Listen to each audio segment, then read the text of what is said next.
ദൈവത്തിൻ്റെ വചനം ജീവനും ചൈതന്യമുള്ളതായി ഇരുവായ്ത്തല്ലുള്ള ഏതു വാളിനേക്കാളും മൂർച്ചയേറിയതും പ്രാണനെയും ആത്മാവിനെയും സന്ധിമജ്ജകളെയും വേർപിടിപ്പിക്കും വരെ തുളച്ചു ചെല്ലുന്നതും ഹൃദയത്തിലെ ചിന്തനങ്ങളെയും ഭാവങ്ങളെയും വിവേചിക്കുന്നതുമാകുന്നു. ഇരുട്ടിലിരുന്ന ജനം വലിയൊരു വെളിച്ചം കണ്ടു. അന്ധതമസ്സുള്ള ദേശത്ത് പാർത്തവരുടെ മേൽ പ്രകാശം ശോഭിച്ചു.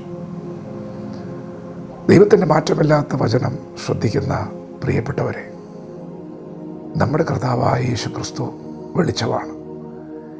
ഇരുട്ടിൽ പ്രകാശിക്കുന്ന വലിയൊരു വെളിച്ചം.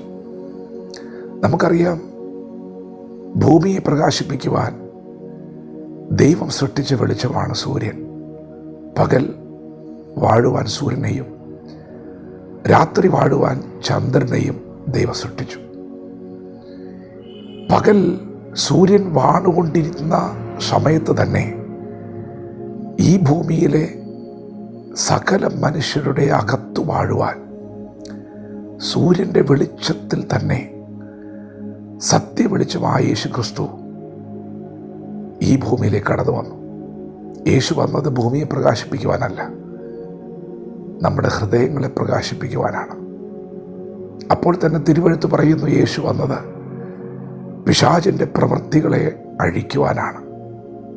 ഇരുട്ടിൽ നടന്ന ജനം വലിയൊരു വെളിച്ചം കണ്ടു. പ്രിയപ്പെട്ടവരെ, നിങ്ങൾക്കത് കാണാൻ കഴിയുന്നുണ്ടോ? കർത്താവായ യേശു ഈ ഭൂമിയിൽ വന്നു, നിങ്ങൾക്ക് വേണ്ടി ജനിച്ചു, നിങ്ങൾക്ക് വേണ്ടി ജീവിച്ചു.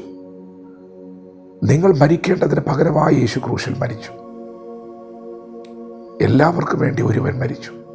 നമ്മെ എല്ലാവരെയും വീണ്ടെടുക്കുവാൻ, പാപത്തിൻ്റെ അടിമത്വത്തിൽ നിന്ന് രക്ഷിക്കുവാൻ, പാപത്തെയും മരണത്തെയും ജയിച്ച് യേശു 3-ാം നാൾ ഉയർത്തെഴുന്നേറ്റു. ഇന്നും ജീവിക്കുകയാണ്. കാൽവറിയിൽ നമുക്ക് പകരമായി തകർക്കപ്പെട്ട് കിടക്കുന്ന കർത്താവിനെ നോക്കി, യേശുവേ, അവിടുന്ന് ക്രൂശിൽ കിടക്കുന്നത് എനിക്ക് വേണ്ടിയാണ്. ഞാനൊരു പാപിയായ മനുഷ്യനാണ്, എന്നോട് ക്ഷമിക്കണമേ എന്ന് ഇന്ന് പകൽ ആരൊക്കെ പ്രാർത്ഥിക്കുന്നുവോ അവരുടെ മേലൊക്കെ ഈ വെളിച്ചം വ്യാപരിക്കാൻ പോവുകയാണ്. ഞാൻ ആദ്യമേ പറഞ്ഞതുപോലെ ഈ വെളിച്ചം വ്യാപരിക്കുന്ന നിങ്ങളുടെ ഹൃദയങ്ങളിലാണ്.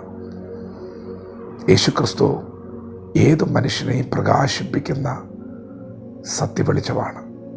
ഇരുട്ടിൻ്റെ അധികാരത്തിൽ നിന്ന് കർത്താവായ യേശുക്രിസ്തുവിൻ്റെ ക്രൂശ് മരണത്തിലൂടെ ദൈവം നിങ്ങളെ വിടുവിച്ചിരിക്കുകയാണ്. ശത്രുവിന് നിങ്ങളുടെ മേൽ അധികാരമില്ല. നിങ്ങൾ യേശുക്രിസ്തുവിനെ സ്വീകരിക്കുന്ന നിമിഷം, നിങ്ങളുടെ ഹൃദയങ്ങളിൽ യേശുവിനെ കർത്താവായി വിശുദ്ധീകരിക്കുന്ന നിമിഷം ഇരുട്ട് നീങ്ങുകയാണ്.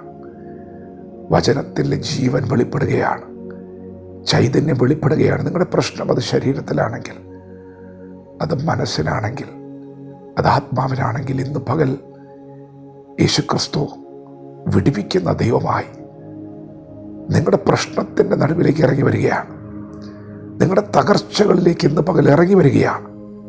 അതൊരു വലിയ വെളിച്ചമായി, ശുദ്ധീകരിക്കുന്ന ദൈവമായി, മുറിവ് കെട്ടുന്ന ദൈവമായി, ശക്തീകരിക്കുന്ന ദൈവമായി, എഴുന്നേൽപ്പിക്കുന്ന ദൈവമായി, ആശ്വാസപ്രദനായി, ജീവിപ്പിക്കുന്നവനായി, സൗഖ്യമാക്കുന്നവനായി നിങ്ങളുടെ ജീവിതത്തിൽ വെളിപ്പെടാൻ പോകുന്നു. വിശ്വസിക്കുക. ഇന്ന് നിങ്ങൾ അനുഭവിക്കുന്ന സകല പ്രശ്നങ്ങളുടെ പരിഹാരം നിങ്ങളുടെ കൺമുൻപിലുണ്ട്. ഇരുട്ടിൽ നടന്ന ജനം വലിയൊരു വെളിച്ചം കണ്ടു. ഇന്ന് പകൽ അത് നിങ്ങൾ കണ്ടാൽ അത് നിങ്ങളുടെ വിടുതലാണ്. അത് മറ്റാരുമല്ല, നിങ്ങളുടെ ദൈവവും നിങ്ങളുടെ കർത്താവുമായ യേശുക്രിസ്തുവാണ്.